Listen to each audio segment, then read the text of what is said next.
Our world is filled with a variety of shapes, which can be categorized as plane shapes and solid shapes. Knowing shapes is the first step to understanding geometry and spatial sense.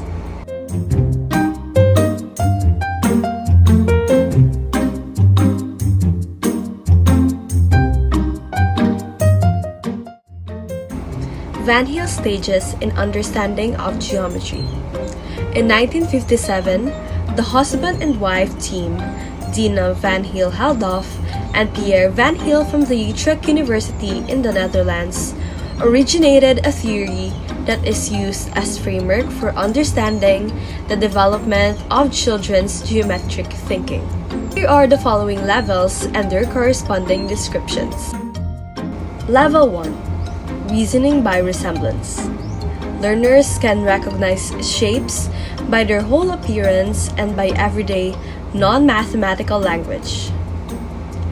For example, students will think of a shape in terms of what it looks like.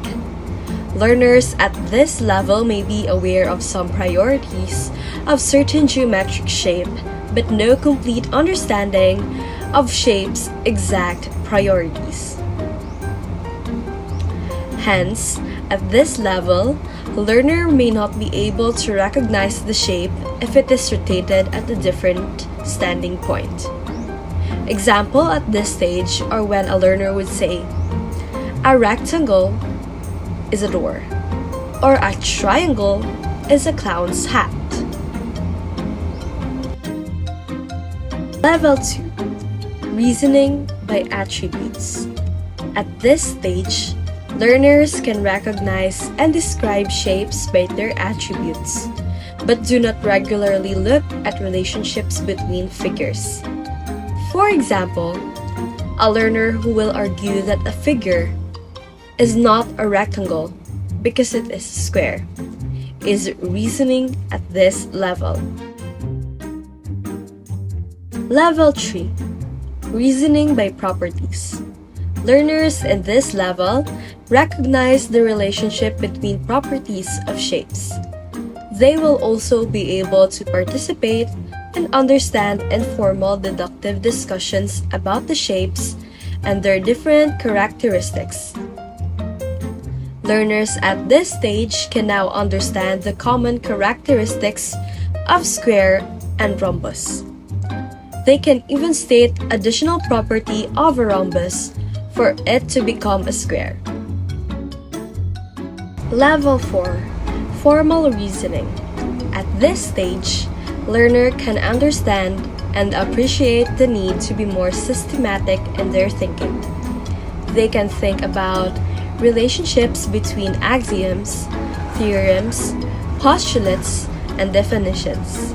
Learners can work with abstract statements about geometric properties and make conclusions more on logical reasoning.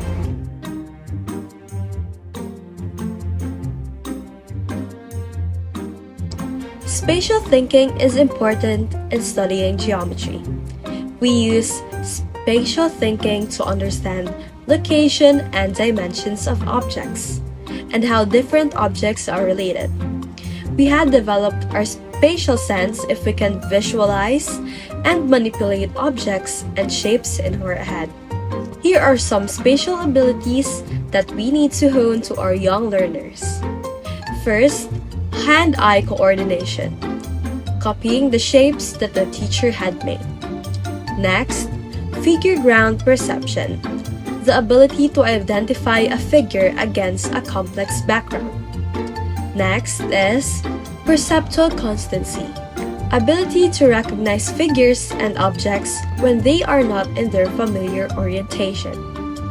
Visual discrimination, ability to find similarities and differences between or among objects. Lastly, visual memory, the ability to describe or draw accurately an object that is no longer in view.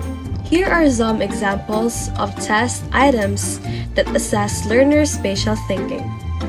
Figure A is a mental rotation test where we need to identify which picture on the bottom is the same with the picture on the top.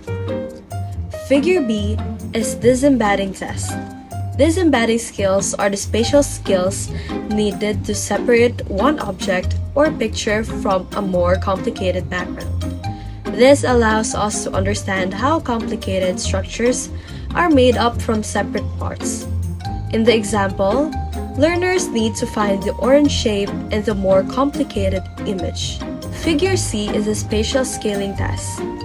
Spatial scaling is the ability to transform information between representations of different sizes.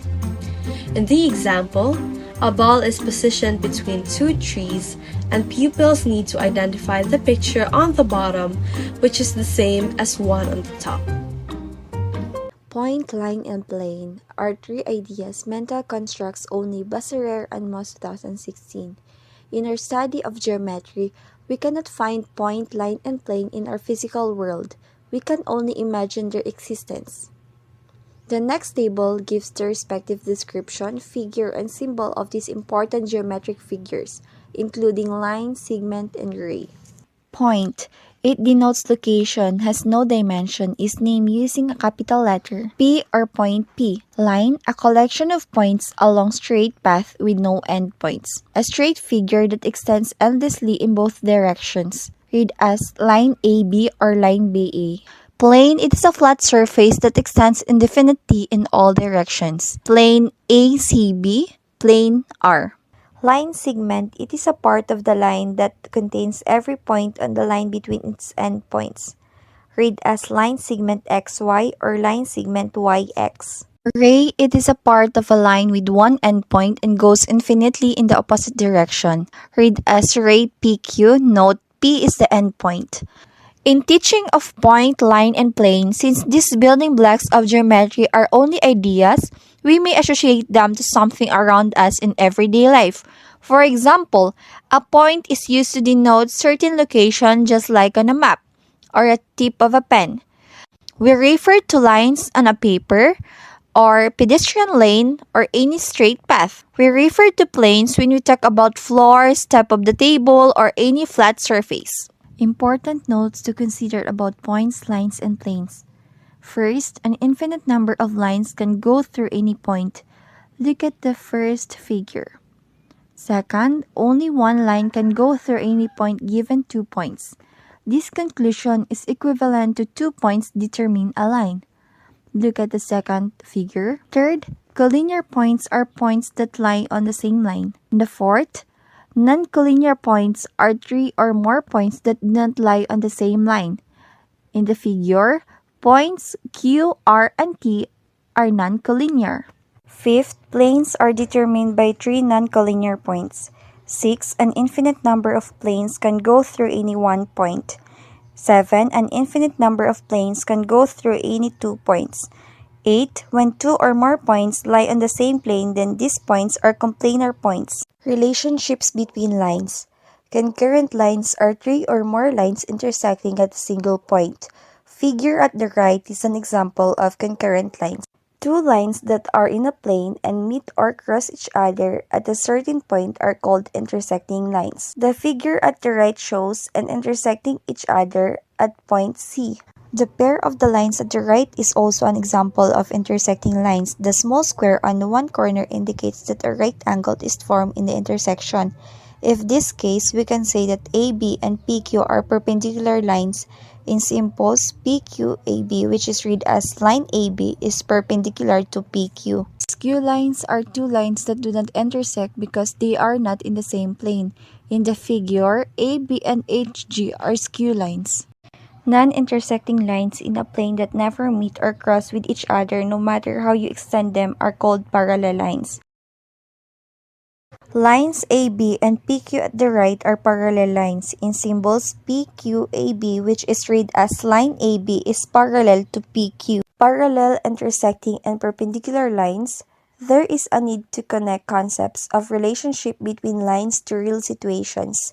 Here are some examples. Parallel road showing parallel lines. Intersecting train railway showing intersecting lines. Perpendicular roads showing perpendicular lines. Congruent segments are segments that have the same length. If MN is as long as XY, then MN is congruent to XY. In symbols, MN, XY, and is read as line segment MN is congruent to line segment XY. Moreover, MN refers to segment while MN refers to the length of MN. The two ticks on each segment indicates that the two segments are congruent. In geometry, a shape can be defined as a form characterized by its number of sides, the sides of its angles, and its dimensions.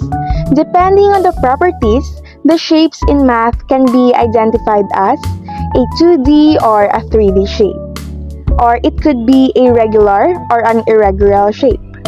But today, we are going to focus on recognizing the 2D and 3D shape and study their properties. So what's the difference between 2D and 3D shapes?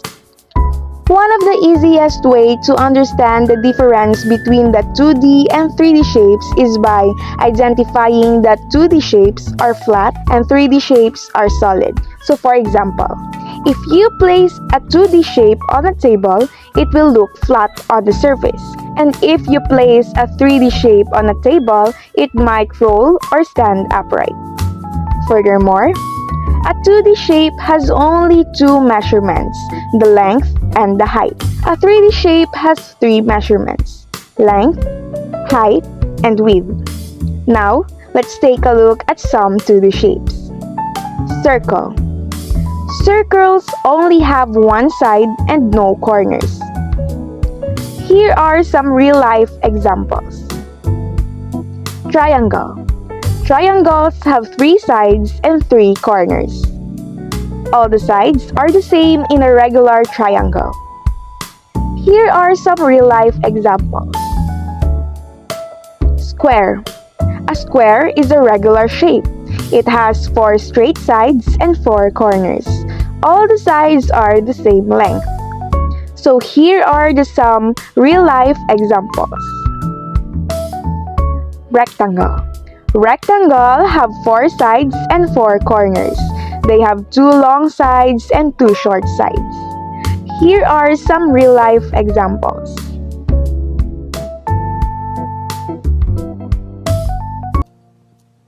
Now that we've learned a few 2D shapes, let's move on to 3D shapes. Every three-dimensional object has three measurements.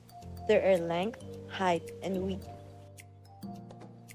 Faces are the flat sides on an object. This cuboid has two square faces and four rectangle faces. Edges are the lines where two faces meet.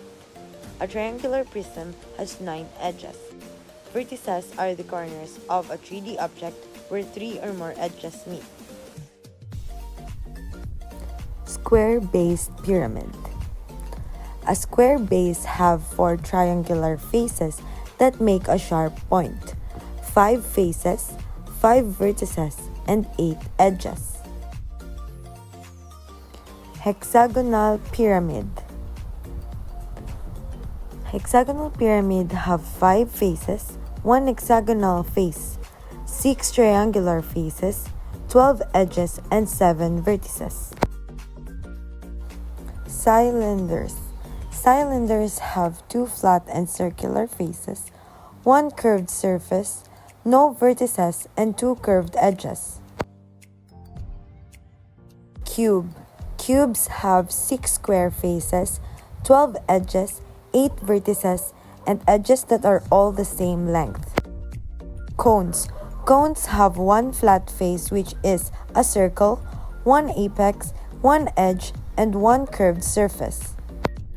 Triangular prisms. Triangular prisms have 5 faces, 2 triangular faces, 3 rectangular faces, 6 vertices, and 9 edges.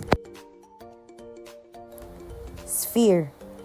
Spheres are perfectly round, have no edges, have no vertices, and have 1 curved surface. Rectangular prisms. Rectangular prisms have 6 rectangular faces, 12 edges, 8 vertices, and edges that are not all the same length. Let's discuss about symmetry. Symmetry refers to a balanced and proportionate arrangement of parts or elements on either side of an axis, plane, or a center. Symmetry is when something looks the same on both sides, like a mirror image. If you fold it or turn it, it still matches up. It's all about the balance and harmony in shapes and pattern. Symmetry found in nature, art, mathematics, various scientific fields, highlighting harmony and aesthetic balance. There are few types of symmetry. First is reflectional symmetry. This is like a mirror image where one half is a reflection of the other. Consider this flower pot. If we divide this flower pot vertically, then we get two symmetric pot. Write the English capital letters A, H, M in a large size on separate sheets of paper. Fold the paper so that two parts fall exactly on each other. Mark with dots the line which makes two equal parts of the figure. This line is the axis of symmetry of the figure. If a symmetrical figure gets divided by an axis in the figure into two parts, which fall exactly on each other, its symmetry is called reflectional symmetry. Second is rotational symmetry. This occurs when an object can be rotated by a certain angle, like a wheel turning, and still looks the same at a certain points during the turn. Here is a square, and we are going to see if it has rotational symmetry, and if so, what is the order of rotational symmetry, i.e., the number of times it will look the same when we rotate it. Translational symmetry.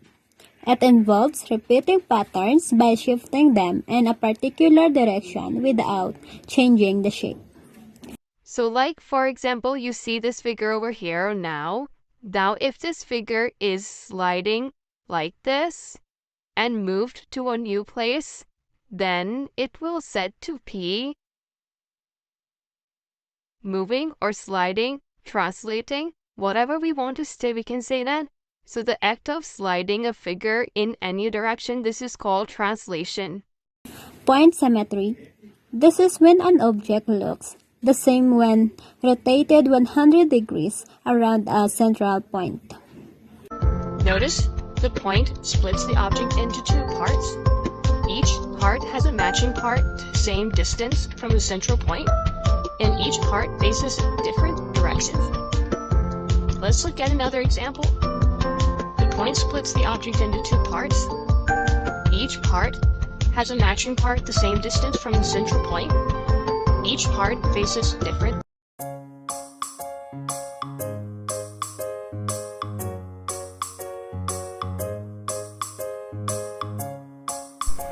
What is a slide? A slide is when a shape moves in one direction from one place to another. Here's a square. Now it's sliding. It moves from one place to another. Right movie, you can slide things in different directions. You can slide something down, up, to the left, to the right, and on a diagonal.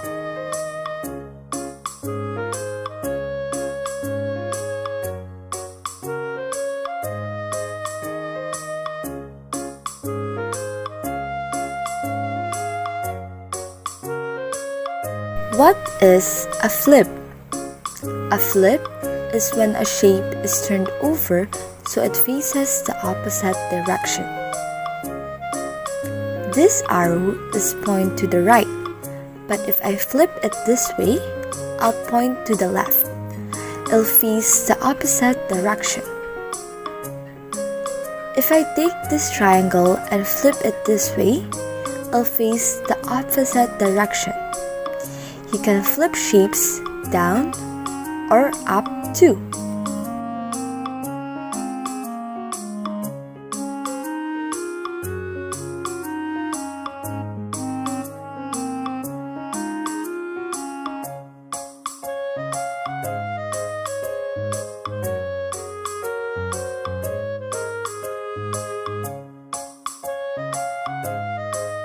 What is a turn? A turn is when a shape rotates or moves around on a point. On a clock, the hand turn and point to different numbers. This arrow is pointing up, but I can also turn it so it points to the right.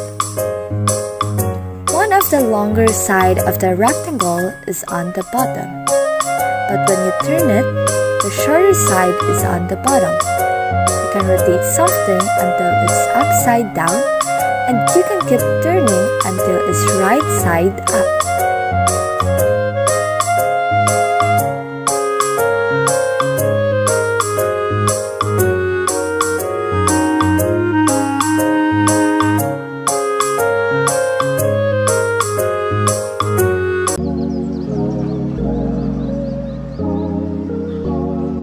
You all must have seen the repeated designs on a floor, ceiling, walls, quills, and more. These designs have a pattern made by different shapes. This process of covering any flat surface with a pattern or 2D shapes such that no parts remains uncovered or overlaps is called tessellation or tiling. The tessellation can either be made with a single shape or a combination of more than one shapes. A tessellation that uses only one shape is called regular tessellation. Square and triangle with congruent sides are examples of shapes that can be used in regular tessellation. Semi-regular tessellations use two or more shapes with congruent segments in the tiling of a flat surface. All shapes has been arranged in a special manner in order to get the patterns.